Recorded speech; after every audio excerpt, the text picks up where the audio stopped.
poderosa, nós te agradecemos pela tua presença aqui no nosso meio. Nós te agradecemos porque o Senhor é fiel conosco, mesmo quando nós somos infiéis. Eu te agradeço porque o Senhor permanece conosco, mesmo quando nós desejamos fugir, quando nós desejamos ir embora. Senhor Jesus, eu quero te agradecer por essa noite, pelo derramar dos céus aqui nessa noite. Senhor, eu quero te agradecer, Pai, porque ainda existem coisas para acontecer aqui no meio de nós, em que nós vamos ter um encontro verdadeiro e genuíno com a tua presença, Senhor. Ajuda-nos, Senhor, ajuda-nos na nossa falta de fé. Mostra-nos o caminho do qual nós devemos seguir, Pai. Mostra-nos o caminho, Deus, do qual nós devemos trilhar, e não nos deixa sair dele, Pai. Que em nome de Jesus a nossa fé seja fortificada nessa noite, para que a glória do Senhor Jesus venha sobre nós de forma poderosa.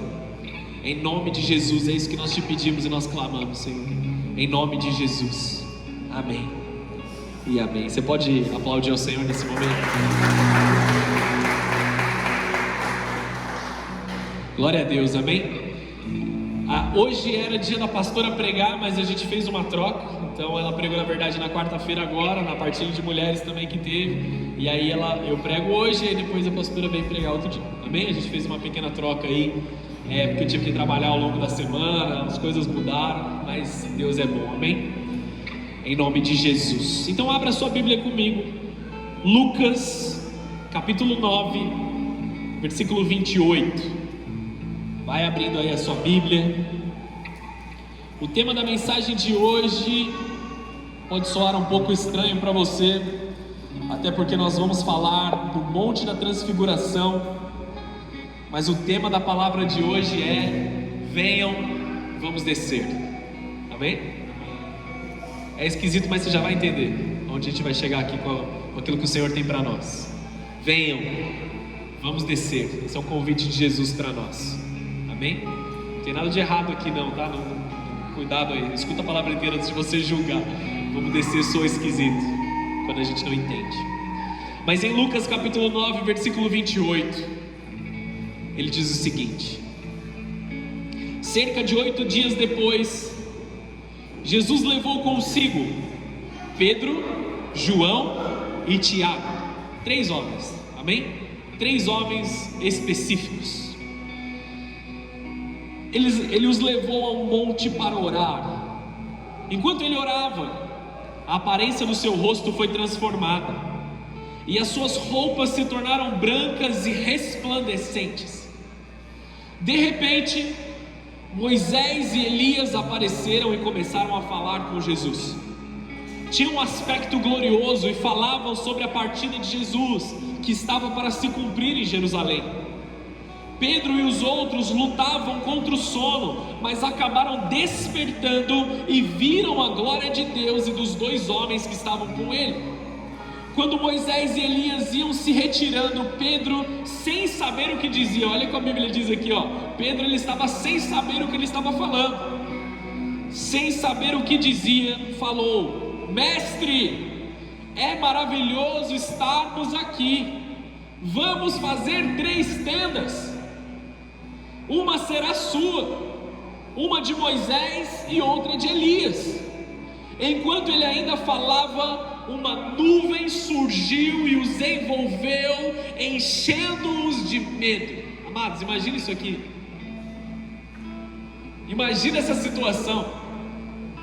Eles compreendiam que Jesus era o Messias, que já tinha chegado. Ele já estava fazendo milagres, ele já estava fazendo maravilhas. Calma aí que a gente vai continuar lendo o texto. Ele já estava se manifestando, ele já havia se revelado para os seus discípulos como o Messias, como Cristo. E eles estavam de uma certa forma acostumados com Jesus. Porém naquele momento em oração, houve um momento epifânico, houve um momento ali de que a glória de Deus se manifestou poderosamente. Então, em espírito ou no corpo, nós não sabemos, nós saberemos quando tudo se for consumado. Apareceram 2 figuras ali, 2 figuras que já não estavam mais presentes em vida: Moisés e Elias.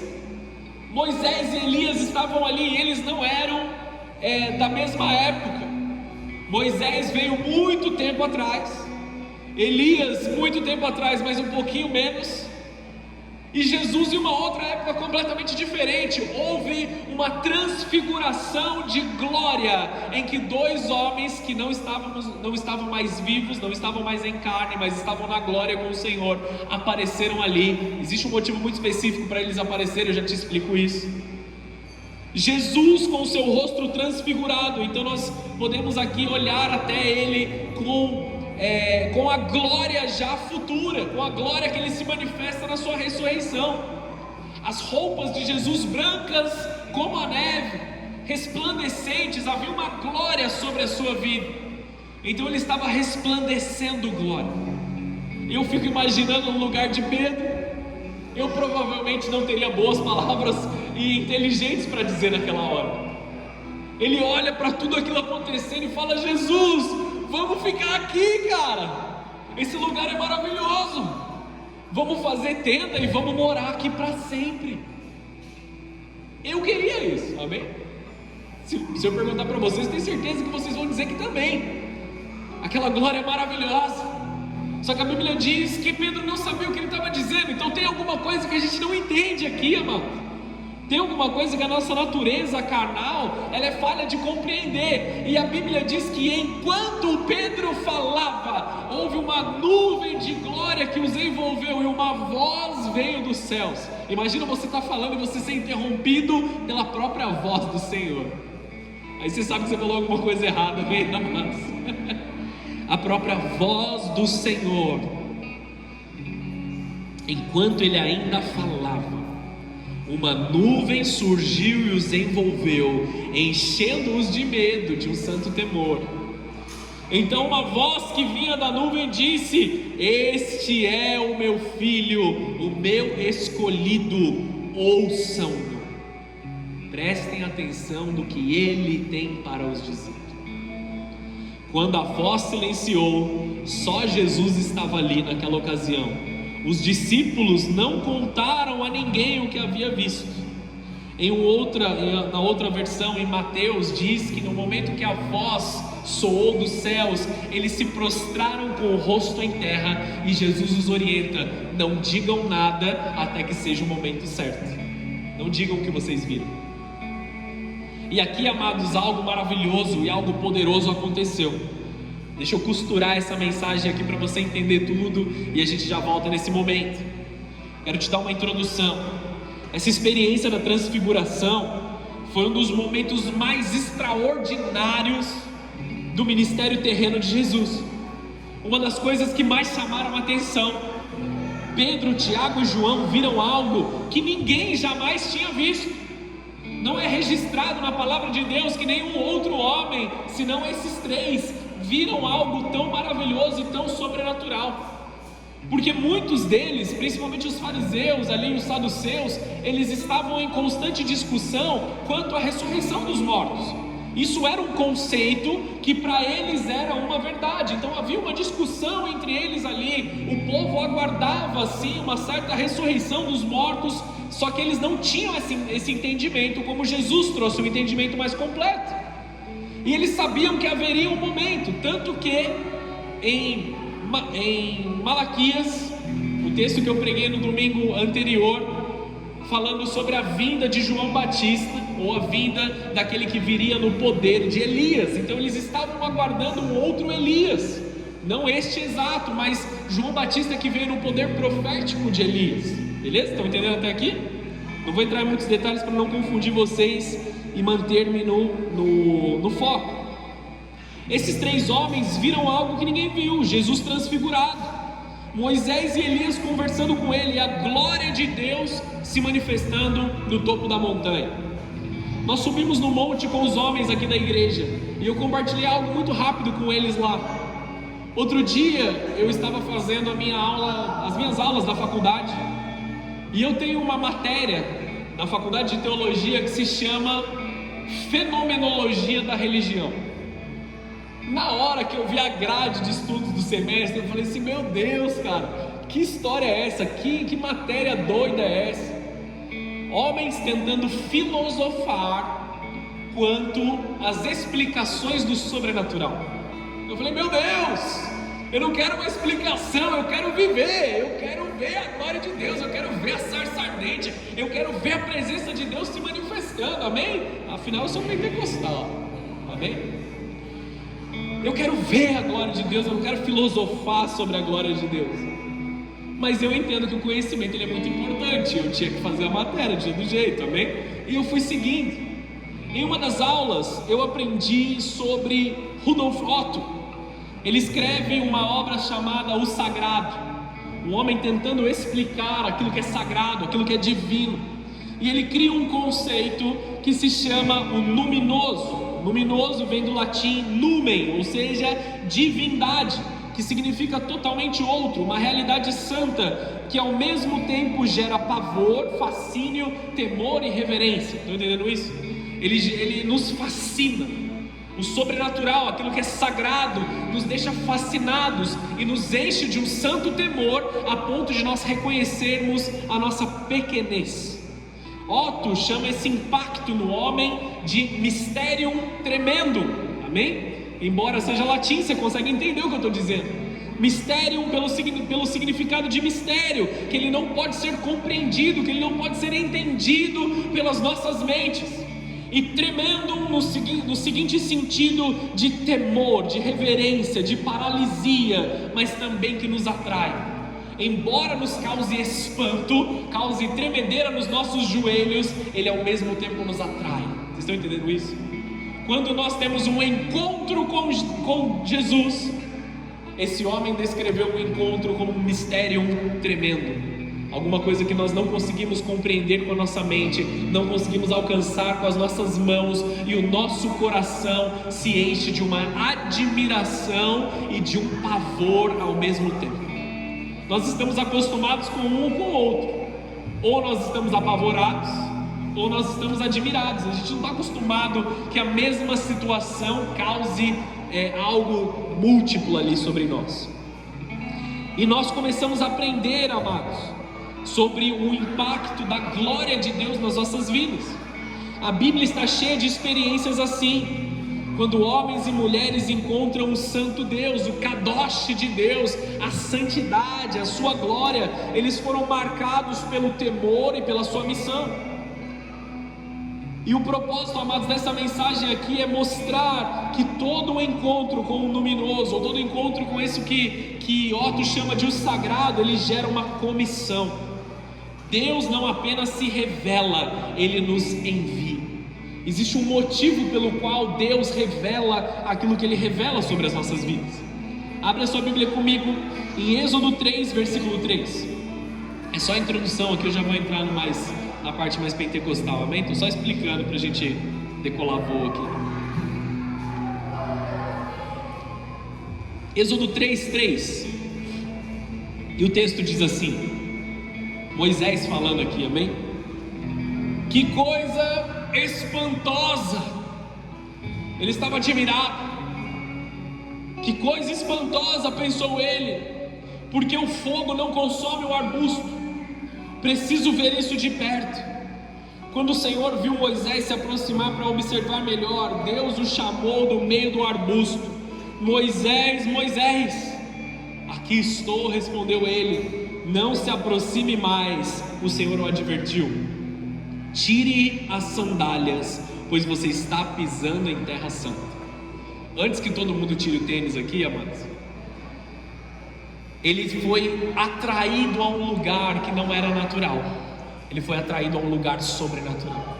Não é porque o monte especificamente que ele estava era um monte de terra santa, de um lugar específico, mas porque espiritualmente ele estava acessando um lugar novo. E Deus manda ele tirar as sandálias, tira todo tipo de proteção, tudo aquilo que você acha dos seus caminhos, tudo aquilo que você entende como bom para você, seguro para você. Tire esta proteção e pise em um solo novo e mais elevado. Quem pode dizer amém para isso? Jesus está te chamando para um encontro poderoso com essa sarça ardente, com esse arbusto que queima, mas ele não é consumido, com a glória de Deus que se manifesta em algo que não é compreensível para os homens. No meio do deserto, um arbusto queimando era normal. como agora passando pela estrada a gente consegue ver algumas queimadas no meio do mato, amém? Era algo normal. Só que a diferença que Moisés estava vendo ali, o que espantou Moisés, é que havia muito fogo, mas mesmo assim o arbusto ele não se consumia, as folhas estavam inteiras. Era um fogo santo, de santificação, não para destruição, mas para cuidado, para bênção, para trazer algo poderoso sobre a vida de Moisés. Vocês estão entendendo até aqui? O luminoso revelado, o mistério tremendo, como esse homem diz. Moisés diante da sarça ardente, ele tem esse mistério que fascina, que aterroriza ele, um fogo que arde, mas ele não consome, um fogo que nos santifica, mas ele não nos destrói. Muito pelo contrário, quando o fogo de Deus vem queimar dentro de nós, nós recebemos como um combustível, nós somos impulsionados e nós removemos apenas a parte ruim, como ouro que é refinado num forno caloroso. Tudo que é ouro permanece, mas aquilo que não é do ouro, ele é consumido, a impureza vai embora. Esse é o tipo de fogo que Deus vem nos queimar nessa noite, amém, amados? Saulo, que se tornou o apóstolo Paulo, diante da luz, um temor que derruba ao chão e revela Cristo ressurreto. Ele fica com medo quando ele vê aquela glória, ele se joga no chão, ele cai ao chão e ele fica cego fisicamente ali. Isaías, quando viu o trono de Deus, ele também foi tomado por um santo pavor. Ele diz: ai de mim que estou perecendo, ai de mim que sou um homem pequeno. Esse é o reconhecimento de um homem com o sobrenatural. João, na ilha de Patmos, quando ele estava recebendo a revelação do Apocalipse, em Apocalipse 1:17 diz que ele caiu aos seus pés como morto, quando o anjo do Senhor apareceu para ministrá-lo sobre aquilo que aconteceria. Ele caiu aos pés dele como morto. Vocês estão entendendo aqui o tamanho da glória de Deus? É isso que estava acontecendo no monte. O encontro com o santo, ele exige uma transformação em mim e em você. Por isso que hoje em dia, amados, existe uma resistência das pessoas estarem em um ambiente de igreja. Muitos estão frequentando um ambiente de igreja e eles buscam algo que seja leve, mas não no sentido leve de eles poderem levar a vida deles ali e conciliarem as coisas, mas algo que seja somente a parte boa, mas não tire deles as decisões erradas e as coisas que fazem mal. Vocês estão entendendo aqui? Deixa eu te pastorear nessa noite, amados. Nós precisamos ser transformados. Nós precisamos que a maldade que está em nós seja removida de dentro de nós e nós sejamos santificados de forma completa. Nós sejamos transformados verdadeiramente. Quando Saulo perde a visão, nesse exemplo que eu citei aqui, isso só revelou aquilo que ele era por dentro, espiritualmente, cego. Ele não conseguia compreender as coisas de Deus, ele estava limitado à religiosidade. Quem encontra Deus nunca mais sai do mesmo jeito. E sempre quando nós nos encontramos com Deus, isso gera uma santa comissão, uma santa responsabilidade, um envio. Moisés ouviu de Deus: agora vá, pois eu o envio para libertar o meu povo. Saulo, você é um instrumento escolhido por mim, é o que Deus diz em Atos 9.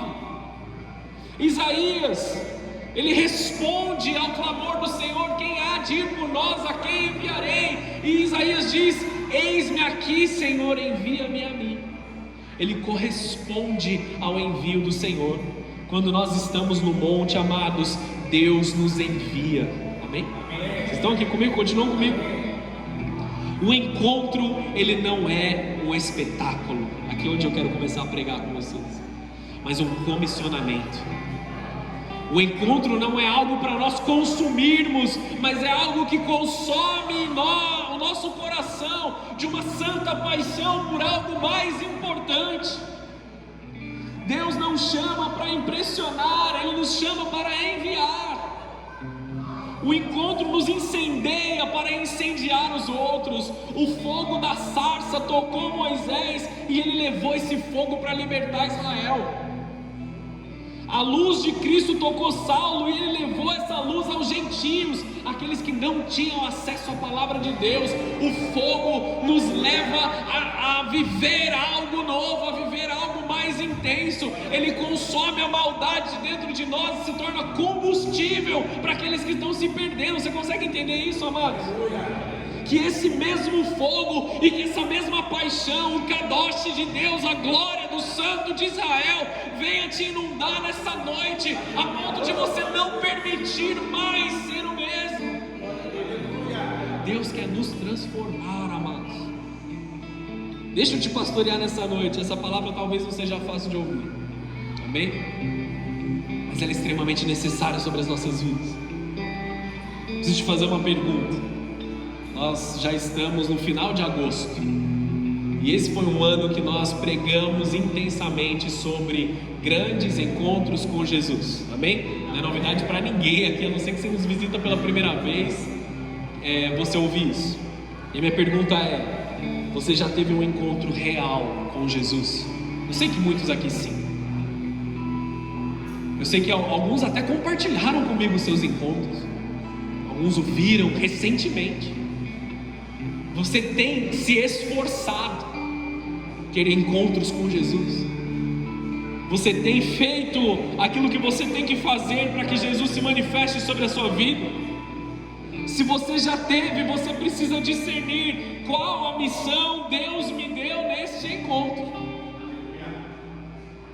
Porque senão a gente vai parar como Pedro lá no monte, amém? Aí a gente começa a entender o erro de Pedro, né? Uau, isso é maravilhoso, eu quero ficar nesse lugar, eu vou montar uma tenda, deixa eu morar aqui. Deus interrompe Pedro. Calma aí, Pedrão, segura a emoção, amado. Escuta o meu filho, ele está com você todos os dias, ele está com você aí por tanto tempo. Já devia estar ali no último ano do ministério de Jesus, amém, quando isso aconteceu. Eles já haviam criado uma proximidade, eles já haviam criado ali uma intimidade.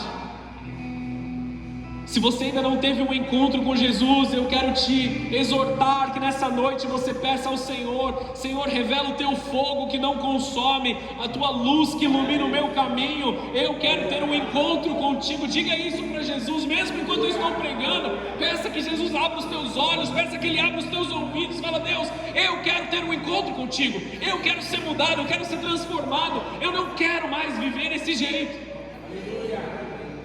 Vamos tirar um negócio aqui do meio do caminho. Talvez você tenha entrado nessa casa porque você está com um problema no seu casamento. Talvez você tenha entrado nessa casa porque você tem um problema financeiro. Talvez você tenha entrado nessa casa porque você está com uma dificuldade com a sua família. Ou talvez um problema de saúde. Amados, Deus tem todas essas coisas para nós.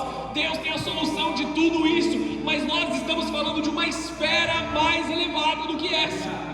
Quando nós entramos no lugar do encontro com Deus, nós cumprimos aquilo que Jesus diz: buscar em primeiro lugar o reino dos céus e a sua justiça, e as demais coisas serão acrescentadas. Nós estamos falando de ter uma transformação verdadeira dentro de nós, e que aí nós vemos aquelas coisas que para nós antes faziam sentido, e a gente fala: isso aqui para mim agora é esterco, agora eu tenho outras coisas melhores. Antes de você me repreender, isso aqui é a palavra de Deus, amém?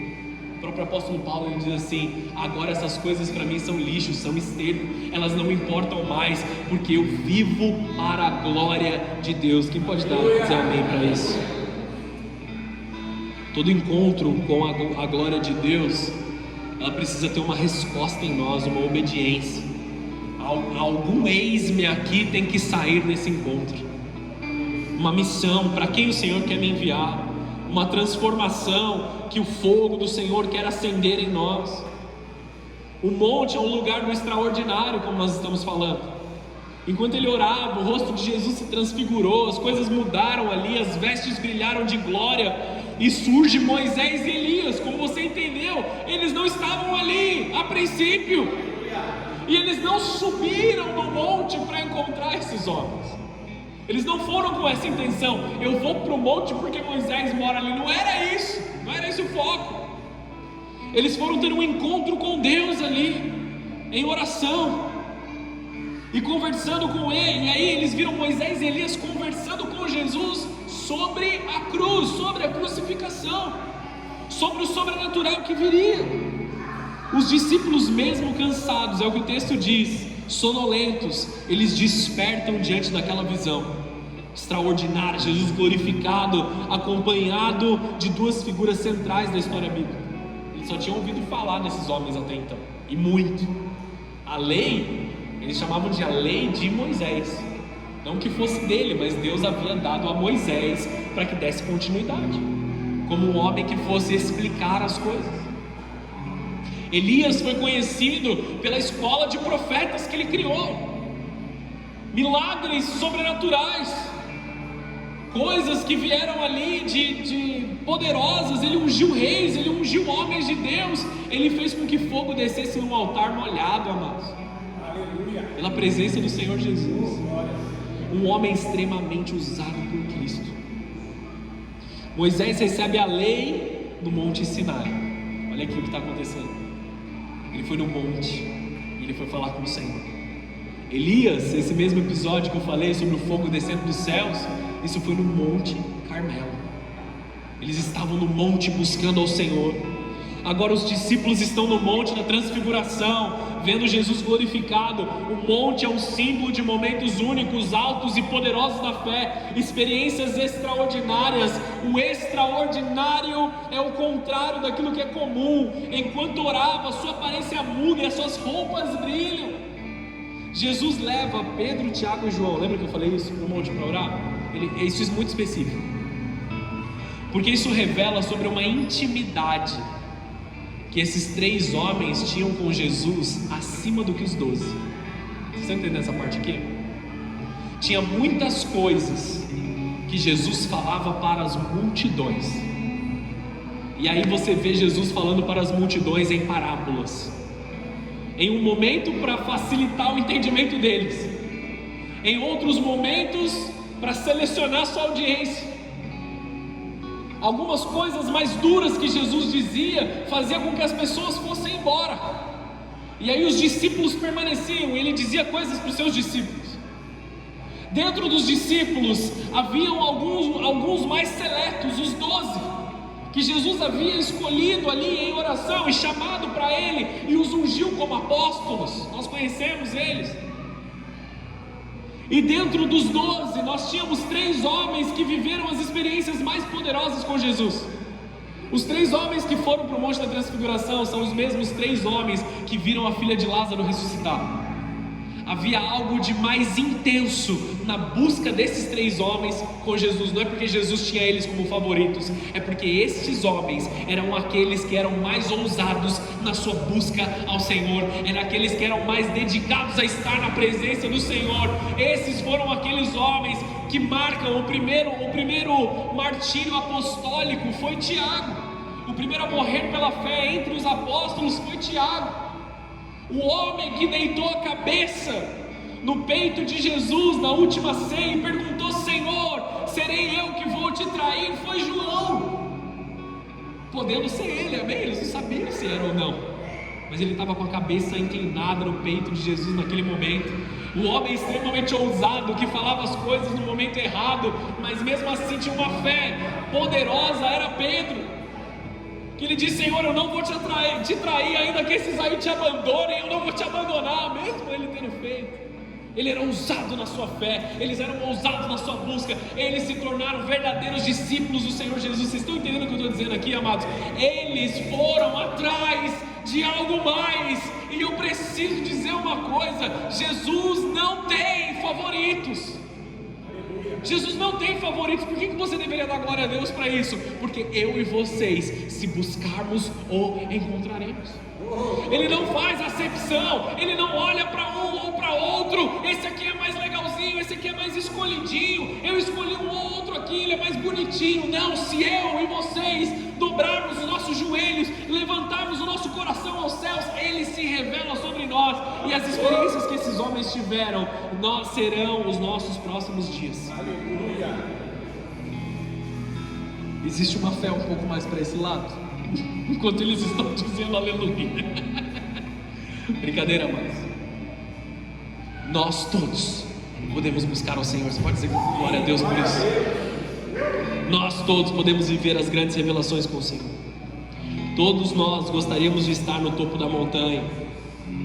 O que o topo da montanha acaba representando para nós hoje? Conferências, encontros marcantes, cultos cheios da glória de Deus. Só que Jesus não nos chamou para morar no topo da montanha. Não estou dizendo contra isso, não estou falando contra uma conferência, contra um congresso, contra um seminário. São extremamente importantes, inclusive vá para o Avalanche, amém? Vá para lá, a glória de Deus vai se manifestar poderosamente. Você tem que fazer isso. Mas o que eu estou dizendo é, nós não devemos habitar neste lugar. Nós não devemos habitar no monte o tempo todo. É um lugar onde nós recebemos, mas nós temos que fazer algo com aquilo que nós recebemos. Deixa eu te dar aqui uma parábola para você pensar um pouquinho. O reino dos céus é como? Se um homem que se alimenta muito, mas ele faz pouco exercício, se ele faz pouco exercício e ele come muito, a massa corporal dele vai crescer. Nosso corpo é feito para estocar gordura, então a gente vai começar a estocar gordura, e a gente vai crescendo para os lados, amém? É assim que funciona para todos nós. Alguns comem mais, outros menos, mas funciona com o nosso corpo assim. Se nós não gastamos caloria, nós acumulamos aquilo que nós vivemos. Vocês estão entendendo isso? Eu sei que é básico, amém? Espiritualmente funciona desse jeito. Você vai se alimentando. E Deus tem calorias espirituais que Ele espera que a gente gaste. Oração, jejum, ação de graças, caridade, amor ao próximo. Atitudes que Ele espera de nós, que vão gastar as nossas calorias espirituais. Espiritualmente nós não ficamos gordinhos, nós ficamos chatos. Quando você come, e não faz nada com aquilo que você come, você passa a se tornar um tanto quanto chato, espiritualmente falando. E também para com o seu irmão. Se você está no monte, no lugar do monte, onde você está recebendo seminários, conferências, glória, poder. Eu fui naquele lugar onde o poder veio, aquela glória veio sobre mim. Ele está se tornando, ele está crescendo ali, mas ele não está fazendo nada com aquilo que ele está recebendo. Vocês estão aqui comigo? Amém.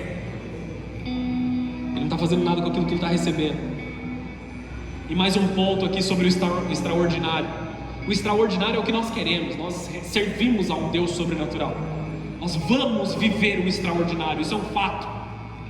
Só que nós estamos sendo bombardeados no mundo por uma cultura que endemoniza ou diminui aquilo que é comum. A cultura atual, a palavra comum, ela ganha uma conotação negativa, quase como se fosse um insulto. Ah, você viu aquele guitarrista da igreja? Ah, ele é um guitarrista comum, ele é o cara que toca guitarra. Parece que eu estou ofendendo o irmão aqui. Ele é comum. Como é seu trabalho? Ah, é um trabalho comum. Então quer dizer que é ruim? Não, é um trabalho comum. Ele é igual, a maioria. Todo mundo que faz a mesma coisa que eu faz isso. Estar no topo da montanha é considerado sinônimo de vitória. Estão entendendo aqui? Ah, eu estou naquele lugar da vitória. Eu estou naquele lugar do sucesso, algo fora do comum. O vale já remete para nós uma vida rotineira, uma vida difícil, uma dificuldade. Só que Deus, Ele trabalha tanto no extraordinário como no ordinário, no comum da nossa vida. Não é somente no extraordinário que Deus se manifesta. O texto mostra que, embora os discípulos eles tenham presenciado algo extraordinário, logo após Jesus os convida para descer da montanha e continuar, porque eles não ficaram lá para sempre. No momento que acabou aquela transfiguração, eles desceram pela manhã e Jesus já estava no meio da multidão, onde havia um homem endemoniado e Jesus expulsou os demônios. Vai pegando a chave aí, você vai entender melhor.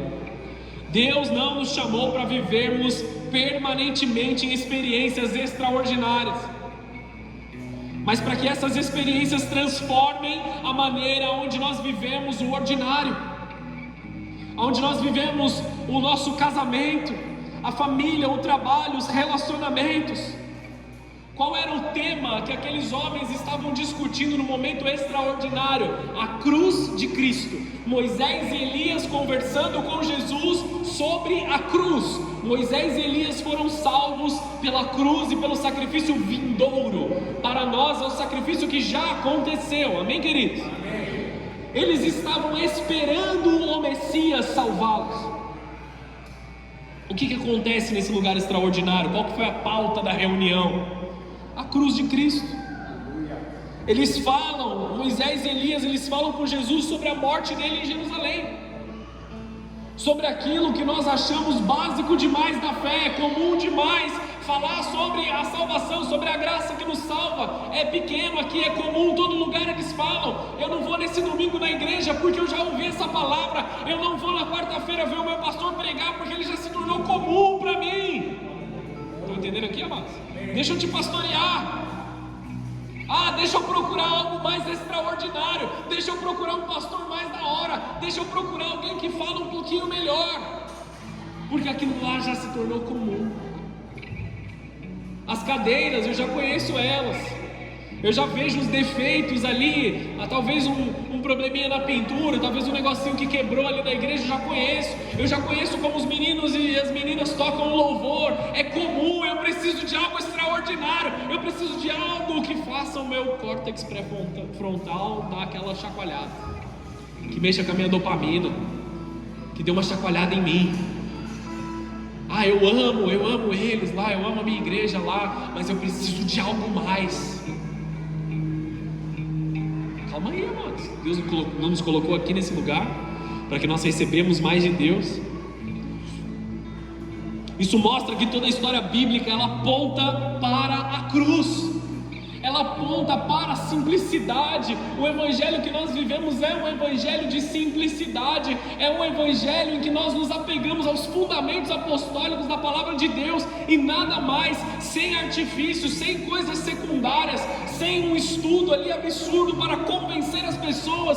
Como Paulo diz: eu decidi não saber nada entre vós, a não ser Cristo e este crucificado.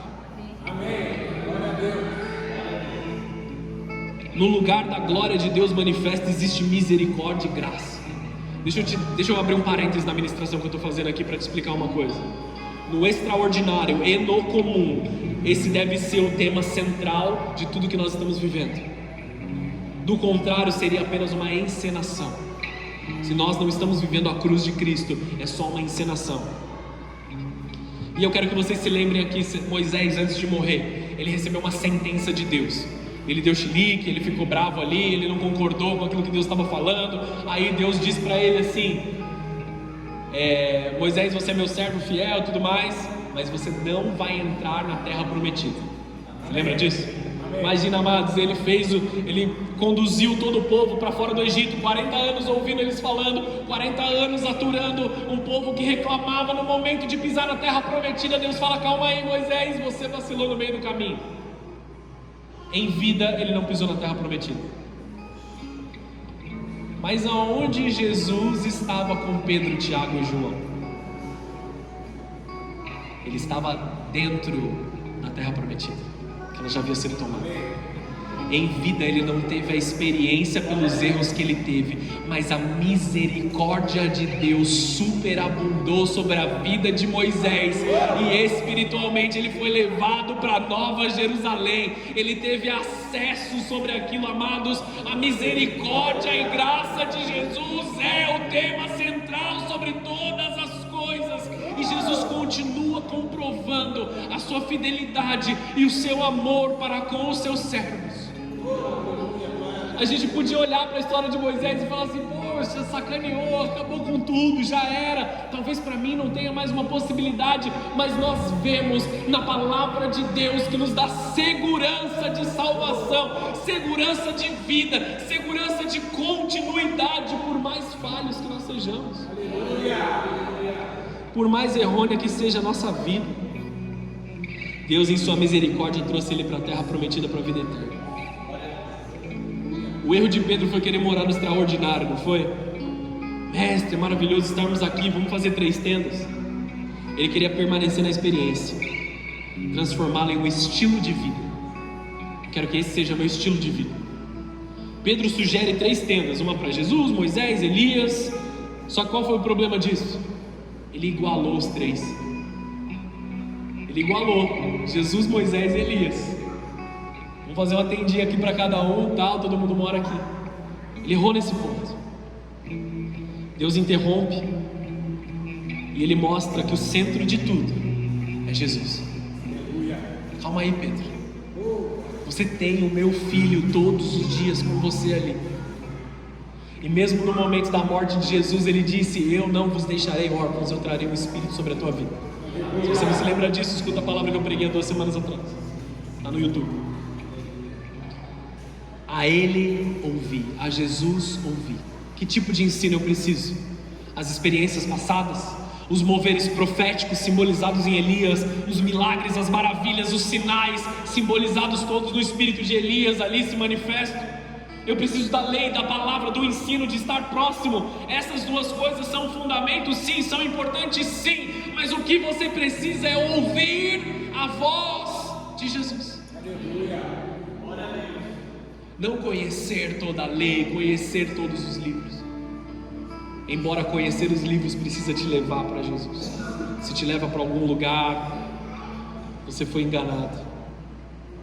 Quantas vezes confundimos a presença de Jesus com a experiência? Idolatramos o culto, o evento, a atmosfera e esquecemos que o centro é Cristo. Não podemos adorar a experiência, mas sim o Senhor que gera a experiência. Nós não podemos adorar o momento em que todos estão reunidos, mas adorar a Deus aonde nós estivermos. E se acontecesse uma necessidade em que ninguém do louvor pode tocar, e se acontecesse uma necessidade em que a energia acabou e a gente não tem microfone, embora eu grite bastante, eu sei, e se existisse uma dificuldade de nós nos reunirmos fisicamente, nós deixaríamos a Jesus? Nós temos que tomar cuidado para não idolatrarmos a experiência, não idolatrar ministros, momentos marcantes ou líderes acima de Jesus. Moisés e Elias foram extremamente usados por Deus, mas eles não são Cristo. Tomo sobre a minha vida as palavras de João Batista: eu não sou o Cristo, eu aponto o caminho para Ele. Essa é a minha missão. Pastor, ora por mim. Você tem que vir na minha casa orar por mim, porque eu estou com essa situação. Amados, eu posso até ir, mas a cura não vem da minha presença ou da minha oração. Ela pode vir através da sua oração com Cristo Jesus. Eu vou fazê-lo porque é o meu chamado, é a minha comissão. Eu vou estar lá com vocês, eu vou viver aquilo que Jesus me pediu para viver. Só que o seu relacionamento com Jesus é mais importante do que você estar perto de qualquer pessoa. O seu relacionamento com Jesus é mais importante do que você conhecer quem quer que seja. Eu vou ser salvo porque eu sou amigo de tal pastor, eu sou amigo de tal pessoa, eu sou próximo de tal cara lá que é profeta. Ele pode te aproximar de Jesus, não te salvar pelo sacrifício dele. Somente Jesus pode nos salvar, amém, amados? Tome cuidado para não idolatrar a experiência. Vou te fazer uma pergunta provocativa. Você consegue adorar a Deus no seu quarto, sozinho, na mesma intensidade que você adora o Senhor aqui na igreja? Tá bom que o mover, que estarmos aqui em atmosfera de adoração, ele é uma bênção, é gostoso. Eu não estou falando contra isso, amém? Isso aqui é maravilhoso, isso aqui que nós temos é maravilhoso. Só que quando você está sozinho na sua casa, você consegue ser tão intenso como você tem sido intenso na igreja. Você consegue ir além como você vai além quando você está aqui. Na pandemia, amados, foi um tempo dificílimo de viver, foi um tempo dificílimo de pastorear. O nosso coração chorava, o nosso coração sangrava pelas vidas, porque nós víamos pessoas se perdendo uma após a outra. Nós víamos pessoas ali se entregando às trevas, se entregando à sua própria ansiedade, porque fomos impedidos pelo governo, que não deveria ter essa autoridade de nós nos reunirmos na casa do Senhor.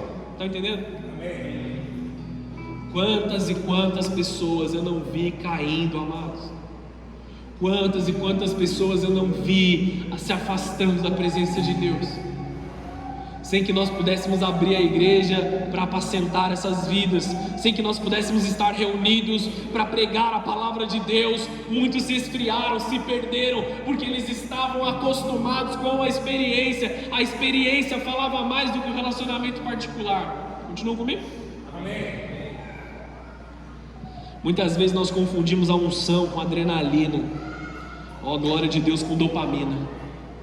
Eu já falei para vocês uma vez, eu deitei na cama e eu ia pregar no dia seguinte, e eu falei assim: Deus, eu preciso de uma palavra, Deus fala comigo. Sabe aquele desespero pastoral de assim, preciso pregar amanhã, eu já não sei o que falar, eu li, eu orei tanto, mas eu não sei o que fazer. Aí eu deitei na cama assim, fiz essa oração, abri meu Instagram e comecei a rolar.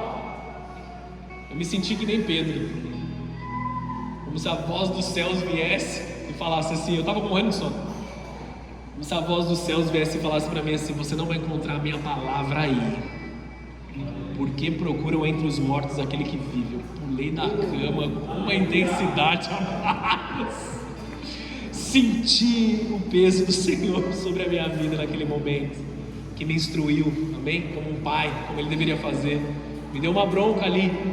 Vai procurar onde eu estou, não onde eu não estou. Procurem a Deus aonde Ele está, não aonde Ele não está. Eu estou falando agora das experiências, das conferências. Eu estou falando de nós estarmos intensamente conectados. A verdadeira adoração não depende do ambiente, mas do coração que reconhece a presença de Cristo em qualquer lugar. Paulo escreve a maior parte das suas cartas encarcerado, amados, numa prisão, tanto numa cadeia como na sua prisão domiciliar. Ele escreve a maior parte das cartas, sabe fazendo o quê? Encorajando pessoas a sofrer pelo Evangelho. Era isso que ele fazia da cadeia. Isso nos faz refletir: nós estamos buscando a presença de Jesus ou a emoção da experiência religiosa? Nós não adoramos a atmosfera proporcionada, mas o Cristo crucificado. A estratégia do anticristo, ela é desprezar o comum, é desprezar o corriqueiro, é desprezar aquilo que é normal para nós, os cultos normais, as células normais, a mesa da família onde o almoço de domingo acontece, as orações antes de dormir, amados, as orações dos pequeninos, os pequenos momentos de passear de mãos dadas na rua. A estratégia de Satanás é destruir essas coisas. A busca descontrolada pelo extraordinário, ela é um engano do inimigo. O extraordinário é sim importante, ele é sim providenciado por Jesus no momento de Jesus. Nós ouvimos nas redes sociais o tempo todo: para você vender, você tem que ir além, você tem que fazer o a mais, você tem que todo dia fazer a mais, até todo mundo morrer, até ninguém aguentar mais. E você deixa de valorizar aquilo que Deus te deu como bênção, o normal, o comum, o prazeroso diário do Senhor. Rotina se torna uma palavra ruim quando nós criamos uma rotina em que Jesus se envolve nela. É a melhor coisa do mundo, amados. Muitos não querem mais casar, não querem mais ter filho, ou discipular, porque eles buscam apenas aquilo que é grandioso. Eu encontrei Jesus. Se você quiser encontrar também, compre um curso meu, de graça recebeis, de graça dai. Essa mentalidade esteriliza a nossa geração, e ela rouba o futuro, ela rouba os pequenos, ela rouba os meus filhos, os seus filhos. Você quer mudar o mundo? Peraí, quem quer mudar o mundo? Quem quer fazer uma transformação? Você que é mulher, casa com um homem de Deus. Você que é homem, casa com uma mulher de Deus. Seja fiel até o último dia. Você quer mudar o mundo? Olha para os teus filhos, ama os teus filhos, cuida dos teus filhos, educa os teus filhos, ensina eles a orarem e a se comunicarem com o Senhor Jesus. Famílias transformadas pela glória de Deus no comum transformam a sociedade. A quantidade de pessoas que nós temos aqui é mais do que o suficiente para transformar Guararema inteira, irmãos. É mais do que o suficiente. Jesus precisa apenas de uma família disposta. convite de Jesus então é para descer do monte. Lucas capítulo 19, versículo 4. Abre ali comigo. Tem um irmão que recebeu uma revelação sobre Zaqueu, que ele vai pregar depois. Eu vou dar só uma pinceladinha. Não hoje, tá? É outro dia que ele vai pregar. Eu quero dar só uma pincelada aqui sobre essa questão. Deus tem falado muito comigo e com a liderança aqui nessa casa. Nós recebemos as experiências. O que a gente vai fazer com ela agora? Nós recebemos o sobrenatural. O que eu vou fazer com o sobrenatural que está na minha vida agora? Jesus se encontrou com Zaqueu. Olha o que diz em Lucas 19, versículo 4. Por isso correu diante e subiu numa figueira brava. Está falando de Zaqueu, tá? No caminho por onde Jesus passaria. Quando Jesus chegou ali, olhou para cima e disse: Zaqueu, desça depressa. Hoje eu devo hospedar-me na sua casa. Sem demora, Zaqueu desceu e com alegria recebeu Jesus em sua casa. Amados, a Bíblia fala que Zaqueu ele tinha uma estatura pequena, tudo mais e tal, e o pessoal dava uma viajada, Zaqueu era não sei o que, mas não é isso que eu quero dizer. Ele foi para um lugar mais alto porque ele queria se destacar no meio da multidão para encontrar Jesus. Ele fez um esforço para encontrar Jesus. O monte dele foi aquela árvore. Aí Jesus olha para ele no monte e se revela para ele: Zaqueu, estou te vendo aí.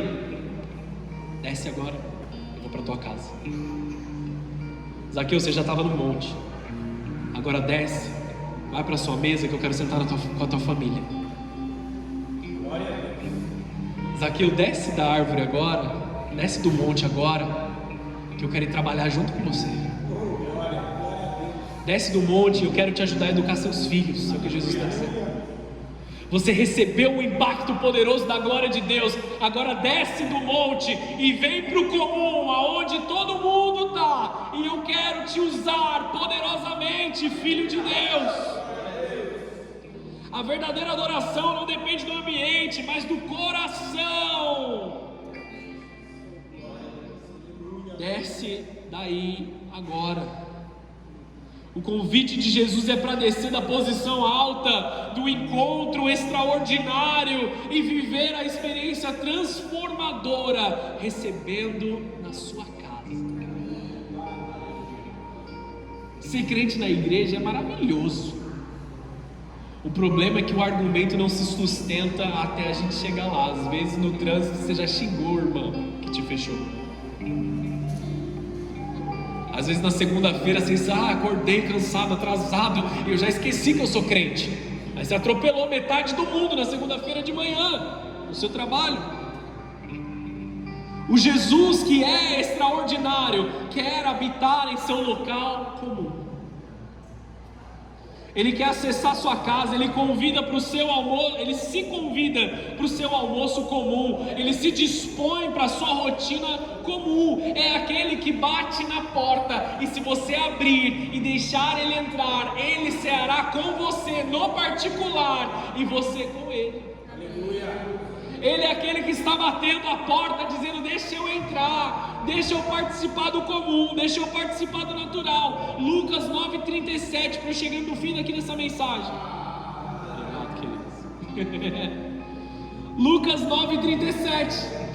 Logo depois do Monte da Transfiguração, o que eles fizeram? No dia seguinte, quando desceram do monte, uma grande multidão veio ao encontro de Jesus. Aquele lugar foi acessado somente pelos próximos. Aí Jesus falou assim: venha, vamos descer. Eu quero que vocês estejam acessíveis para todos aqueles que ainda não me conhecem. Só quem conhecia sabia chegar no monte. Eu e vocês sabemos chegar no monte.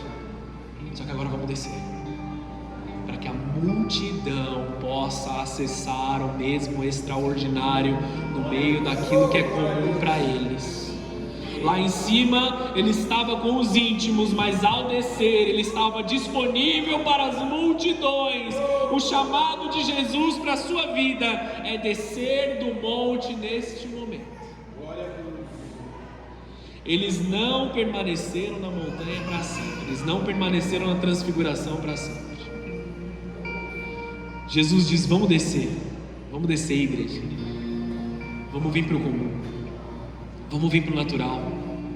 O extraordinário tem propósito de transformar a vida comum. Vamos para um lugar em que o Evangelho se torna acessível através de nós. Quem não estava no Monte da Transfiguração, que é muito importante. Eles estavam lá e foi maravilhoso, mas quem que não estava lá? Pedro era casado, a esposa de Pedro não estava no monte. Está entendendo isso? Tiago e João, eles eram filhos de Zebedeu. Zebedeu não estava no monte. Os pais de Tiago e João, eles não estavam no monte. Sabe quem é muito importante para esses homens, mas não estava no monte também? Judas. Judas, ele é importante para a nossa vida, amados, mas ele não estava no monte. Os outros discípulos não estavam lá no monte também. Os filhos deles não estavam lá no monte. Eles precisavam descer. Eles precisavam descer e se encontrar com Judas e provar o amargor da traição, para que a glória de Deus se manifestasse através da vida deles. Pedro tinha que encontrar com a sua esposa, para que ele pudesse honrá-la, amá-la e ser fiel a ela. Naquele momento de revelação, ele estava recebendo um ensino, mas ele precisava descer para ser sal, onde o mundo precisava ser salgado. Eles precisavam encontrar Mateus, eles precisavam encontrar Tadeu, eles precisavam encontrar o resto. Deus nos leva a experiências extraordinárias, não para a gente morar nelas, mas para que nós vivamos transformando o comum. Depois dessa visão gloriosa, Jesus diz aos discípulos: vamos descer. Essa ordem simboliza que as experiências espirituais, elas só têm sentido se nos capacitam para viver melhor no dia a dia, amar o nosso cônjuge, educar os nossos filhos, tratar os colegas de trabalho com justiça e honrar a Deus em cada atitude simples. Honrar as nossas palavras, pagar aquilo que nós devemos, pagar as nossas promessas, sermos pessoas retas. Porque nós podemos olhar para algumas pessoas que estão na igreja, estão falando do extraordinário, mas não estão vivendo com Jesus no dia a dia. Vivem o sobrenatural, têm experiências para contar. Eu estive com fulano, eu estive com um profeta tal, eu vi um milagre, mas no particular ele não cumpriu a palavra que ele deu. No particular ele não fez aquilo que ele precisava ter feito. Teve um dia que eu disse lá em casa, eu falei assim: eu vou sair, mas eu já volto. E era quinta-feira, dia da partilha de mulheres. Meu filho olhou para mim e falou assim: mas você não vai ficar com a gente nessa noite? Você prometeu. Eu falei: não, fique em paz. Eu vou sair e eu vou voltar a tempo da gente ter o nosso momento. É cumprir aquilo que a gente prometeu, amados. Não adianta eu ser um pregador da palavra do Senhor, eu me esforçar aqui na casa, se eu não cumpro aquilo que eu falei para o meu filho lá, no particular. Você está entendendo? O extraordinário toma o comum. O extraordinário precisa afetar o ordinário. Nós precisamos valorizar a vida comum. O maior milagre muitas vezes passa despercebido. Jesus, Deus encarnado, viveu 30 anos com o povo e poucos perceberam que ele era Deus. Passou despercebido. Esse aí não é o filho de Maria? Nós não conhecemos seus irmãos, as suas irmãs? É o que eles diziam sobre ele. E aí Jesus fala assim: um profeta não tem honra senão na sua casa. Um carpinteiro de Nazaré, ele foi confundido. Tem uma frase muito conhecida que diz assim: todo mundo quer mudar o mundo, mas nem todo mundo quer lavar a louça. A gente precisa fazer o que é normal, o que é comum. Começa de nós, começa dentro de casa. Eu sou péssimo em lavar louça, confesso. Nós temos que olhar para aquilo que é corriqueiro. O impacto maior não está apenas nas grandes experiências, mas em viver o comum para a glória de Deus. Ser fiel no comum e no simples é a base de todas as coisas. Vivemos em um mundo que invalida a melhor das atitudes e o maior dos chamados por pequenos erros que as pessoas já cometeram. Grandes homens de Deus cometem um pequeno erro, que talvez nem seja pecado, mas para a maioria, meu Deus, olha o que ele falou, olha o que ele disse.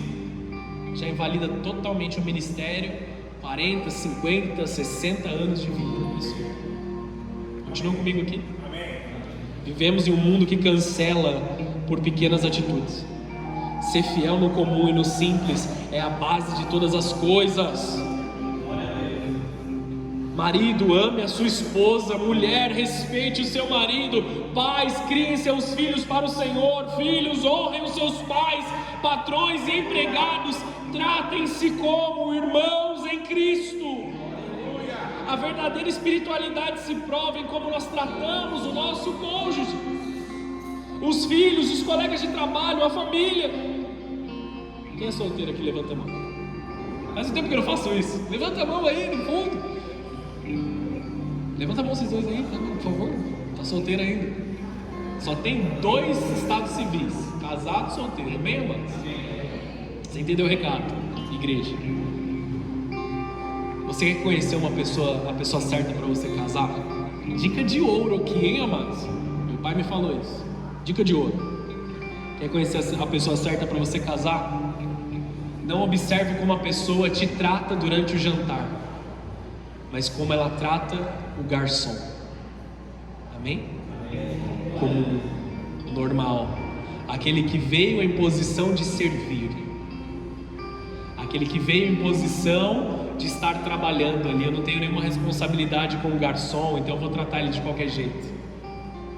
Esse pode ser o seu comum no futuro. Amém? Amém. Dica de ouro aqui, amém, amado? Sabedoria paterna. Descer significa voltar para a família, voltar para o trabalho, voltar para os irmãos da igreja. Viver a vida comum de forma incomum, para a glória de Deus. A geração que idolatra o extraordinário perde de viver as melhores coisas. Vamos descer. Depois de toda a glória, Jesus chama os discípulos para descer. O monte foi necessário, mas o propósito era transformar o comum. O extraordinário é válido, as conferências são válidas, os seminários são válidos, os grandes moveres são válidos, as vigílias são válidas, mas o que você vai fazer quando você sair deste ambiente? O que você vai fazer com a glória que veio sobre a tua vida? Muitos estão pedindo grandes coisas, mas por que estão pedindo estas grandes coisas se nunca tiveram a intenção de usá-las? Deus me envia para as nações, me ajuda a fazer milagres, me ajuda a fazer o sobrenatural. Aí você acorda na segunda-feira de manhã, pega um ônibus e não consegue falar bom dia para o cara que está te recebendo no ônibus. Para que você está pedindo os dons, a cura, o sobrenatural, se você nunca teve a intenção de morrer no altar do Senhor? Continua aqui comigo, discípulos do Senhor. Deixa eu te pastorear nessa noite. Nós precisamos voltar para a nossa vida com Cristo, nos momentos corriqueiros, nos almoços e jantares em família, na caminhada comum, na sua cidade comum, com o seu tênis comum, tudo na presença de Deus. Então nós nos tornamos como quem sonha. Quando nós sabemos quem nós somos, a nossa identidade, o lugar onde nós estamos, o comum se torna o extraordinário na presença do Senhor. Feche os teus olhos, abaixa a sua cabeça.